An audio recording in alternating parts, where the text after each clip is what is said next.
my beloved Boss Mike Cervera.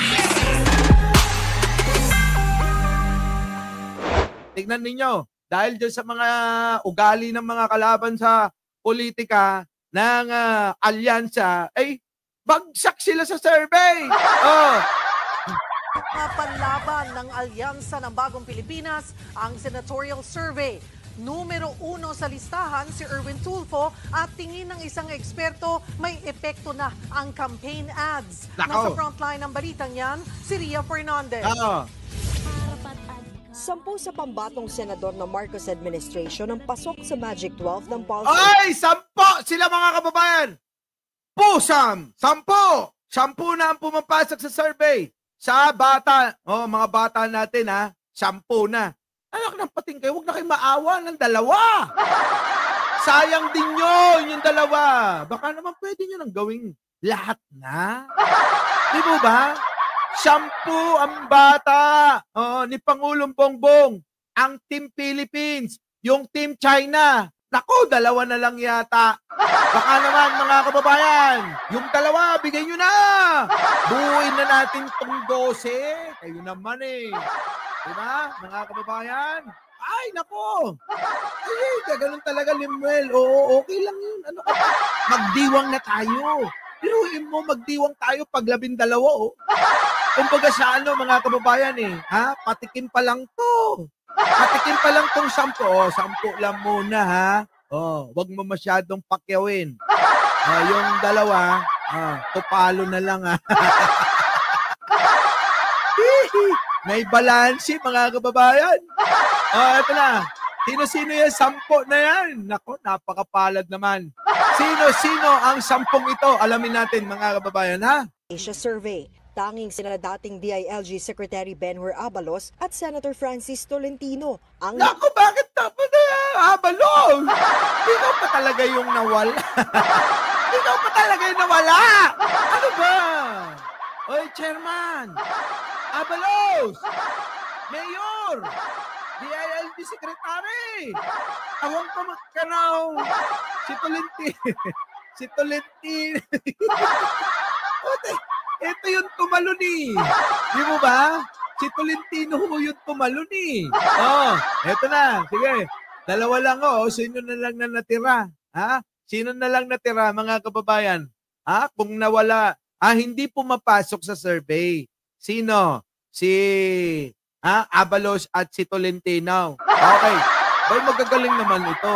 Magagaling ito. Kung ikukumpara nyo naman, kay Bato. Ikukumpara nyo wag sa idol ko.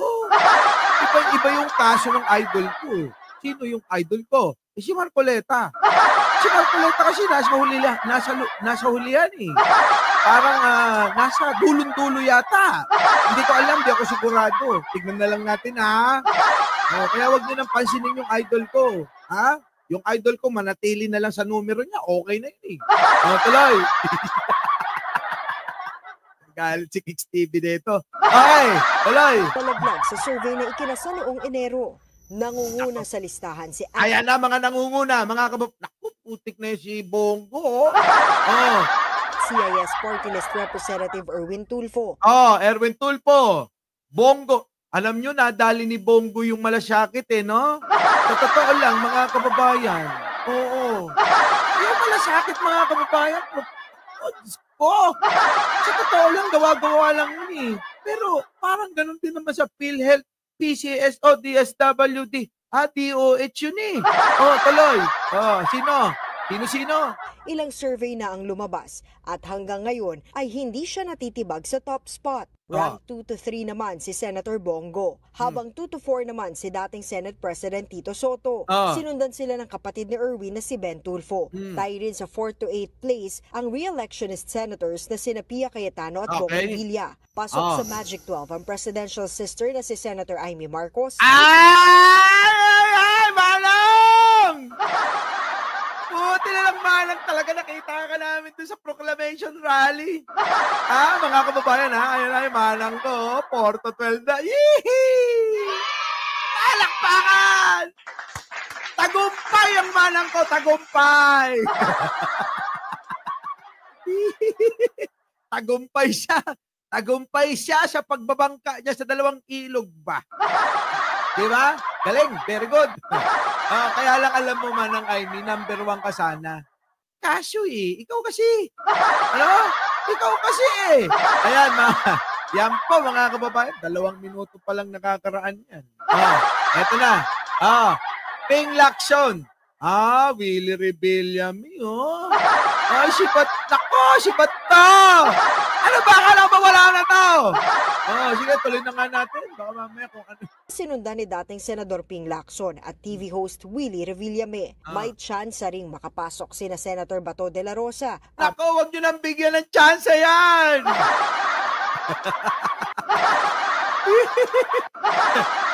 Dami DDS sa top 12, wala!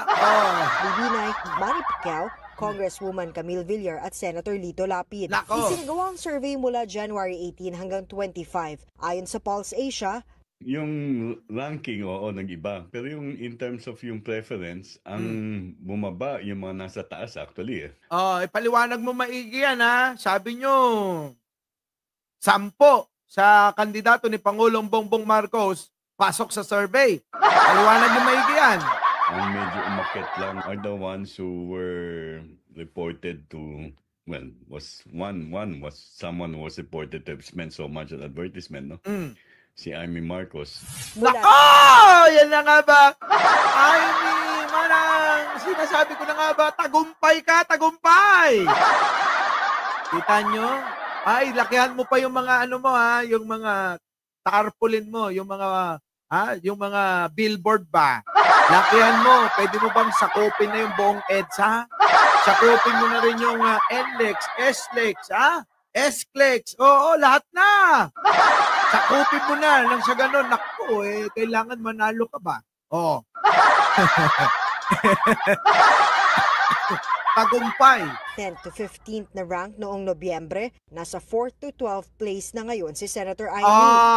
Kita nyo? Hindi Bakit kanyo? Nakita ko kasi kasama ni Pangulo, itinaas ang kamay ni Pangulo ang mga tao na hiwagahan. Ano kaya ang kababalaghan? Ang bumabalot sa misteryo. Di ba? Itinaas yung kamay mga kababayan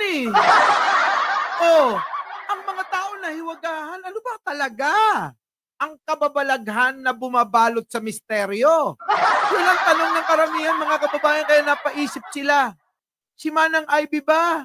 Ay totoo yung sinasabi ni Boss Mike? Na parang may mission talaga to.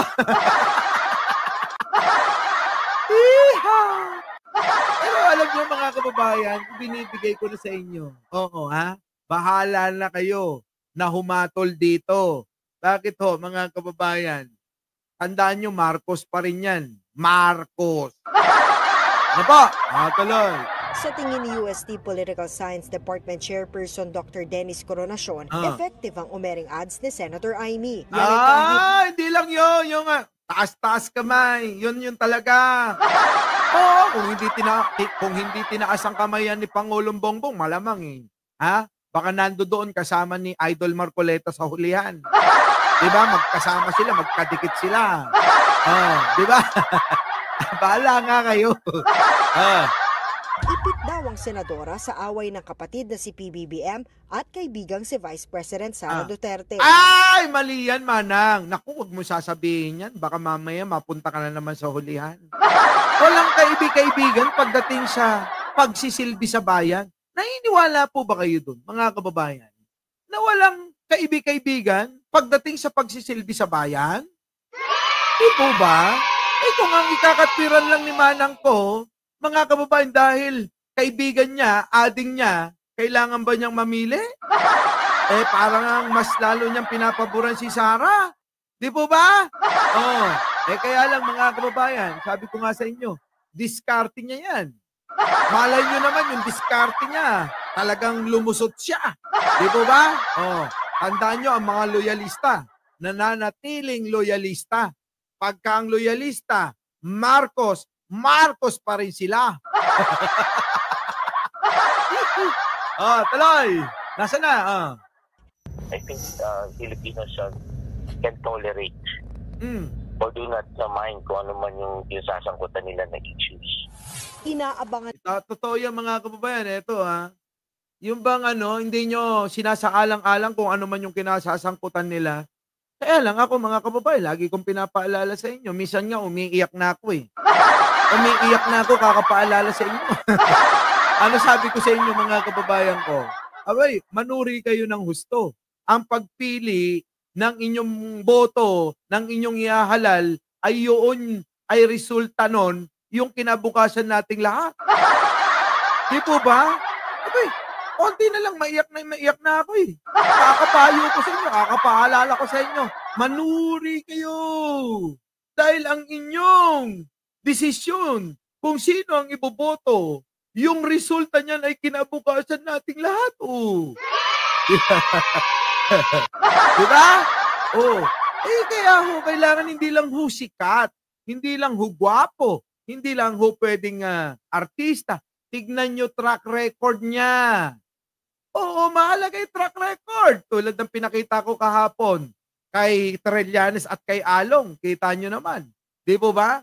Kung yun ang pagbabasihan lang natin, gawin nating reference. Mga kababayan, para malaman ninyo at makita ninyo, Eto, tignan nyo mga kababayan ko. Tignan nyo maigi. Asan na yun? Dapat nawala. Eto. Ayan Tignan nyo ganito Ayan Ganyan tignan ninyo Yaan. Kunyari ang kalaban ng isang politiko ay si Trillanes, naglalaban, malapitan. Ganito tignan nyo track record. Eto si Trillanes mga kababayan, grabe yung track record mga kababayan. Dito naman kay malapitan kapag naku, kita nyo naman sa education wala kick out. Ano pa? Dito merong criminal case itong si Trillanes ang kinaso rito? Rebellion. Bakit Dahil sa paglaban sa korupsyon ng panahon ni Gloria Arroyo. Ito naman, ang kaso naman nito si Malapitan. Ito may kaso daw. Rape case in 2028. Nanggahasa daw. Kita nyo? Tapos, na-rehab pa to noong 2021. Turuin ninyo siguro. Wala pa sa katinuan. Noong 2021, na-rehab. Abay, may tama pa sa utak yan. Tapos, pagkaraan ng 7 taon, mga kababayan, nanggahasa naman. Walasti ka na mga kababayan. Ibang klase pala yan. Di po ba? Yan yung tinutukoy ko sa inyo. Pagkumparahin nyo yung mga binoboto nyo. Kinina naman. Limakay kang bimagat tayong di tayo pa'y amumati butos tayo. Abay matatanda na't mga na tayo, mga kababayan. Palipas na nga tayo sa mundo Ay gumawa na tayo ng mga kaparaanan, mga bagay para sa ating bayan, sa ating kapwa, sa kinabukasan ng ating mga anak at magiging apo. Kagayahin na naman ni Bongo. Di ba ba? Isa po to. Saan? Sa mga halimbawa na ginagawa natin ang pumili ng isang politiko na maayos, na maglilingkod ng tapat sa ating lahat at sa ating bansa na sinilangan. Sabi mga kababayan yan po, isipin ang future natin. Naging tama na tayo sa paghalal kay Pangulong Bongbong Marcos. Walang mali doon mga kababayan ko. Walang mali doon. Ngayon mga kababayan, ipagpapatuloy na lang natin. Tanggalin natin ang mga walang kwentang mga politiko. Tanggalin natin ang grupo ni Digunyo na sumisira sa bayan na ito. Totoo yan. Ang grupo ni Digunyo ang sumisira sa bayang ito. Itong bansa na to. Itong bansa natin, sinilangan nating lahat. Ewan ko lang sa inyo kung saan kayo sinilang Ako, sinilang ako Sinilang ako sa kasabaan. Kung si bro sinilang sa ano ba yun? Sinilang sa basbasan ba yun?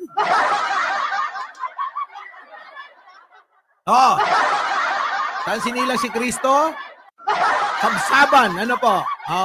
Kung si Kristo ay sinilang sa sabsaban, Ako po, isinilang sa kasabaan. Ano? Ha? Okay ba yon mga kababayan? Okay ba yung aking punchline? Kung si Kristo isinilang sa sabsaban, ako sinilang sa kasabaan. Alam niyo ibig sabihin ng kasabaan? Alam na nila yan. Nagsabi, nag-comment ulit na sabsaban.